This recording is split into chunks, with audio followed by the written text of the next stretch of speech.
Kepta kalakuto krūtinėlė su juodaisiais ryžiais. Kalakuto krūtinėlė išmušama, kol suplonėja ir suminkštėja.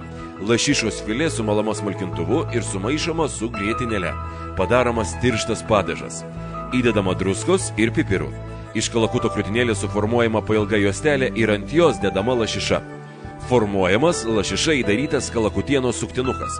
Po to suktinukas apvyniojamas parmos kumpiu, susukamas į aliuminio foliją ir kepamas orkaitėje apie 15-20 minučių. Svarbu kalakutienos neperkepti, kad ji nesukietėtų. Keptuvėje įkaitinamas sviestas, į keptuvę dedamos krevetės ir lengvai apkepamos. Krevečių taip pat svarbu neperkepti, nes jos greitai sukietėja. Apkeptas krevetes labai plonai supjaustome. Supjaustytų krevečių gabalėliai dedami į lėkštę. Supjaustomas kalakuto suktinukas ir dedamas ant viršaus. Svarbu išlaikyti gražią spalvų gamą. Rausva lašiša, balta kalakuto mėsa, rausvas kumpis ir balti rausvi krevečių gabalėliai. Išverdami juodieji ryžiai. Bus naudojami keli padažai. Pirmasis padažas ryžių skonio. Austrių padažą, saldų čili padažą, juodas sezamo sėklas, galima naudoti ir baltas, cukrų, vandenį ir sezamo aliejų užviriname ir verdame tol, kol padažas pasidarys tirštas. Gautą padažą daliname į dvi dalis. Į vieną jų sudedame išvirtus ryžius.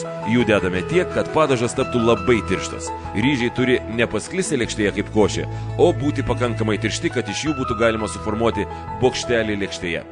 Citrinos ir laimo žievelė sutarkuojamos. Įdedama cukraus. Keptuvėje pakaitinamas sviestas. Karštame svieste iš abiejų pusių apkepinama jūros šukutė. Šukutę reikia apkepti, o ne iškepti. Vidus turi likti žalias. Tada šukutė išmirkoma gautoje laimo, citrinos žievelių bei cukraus masėje ir dedama į lėkštę. Tuomet kepamos ančių kepenėlės. Į įkaitintą keptuvę dedamos kepenėlės, tačiau jos taip pat turi būti tik trumpai apkepinamos iš abiejų pusių ir likti žalios viduje. Apkepintos ančių kepenėlės dedamos ant šukučių. Gaminamas antrasis padažas.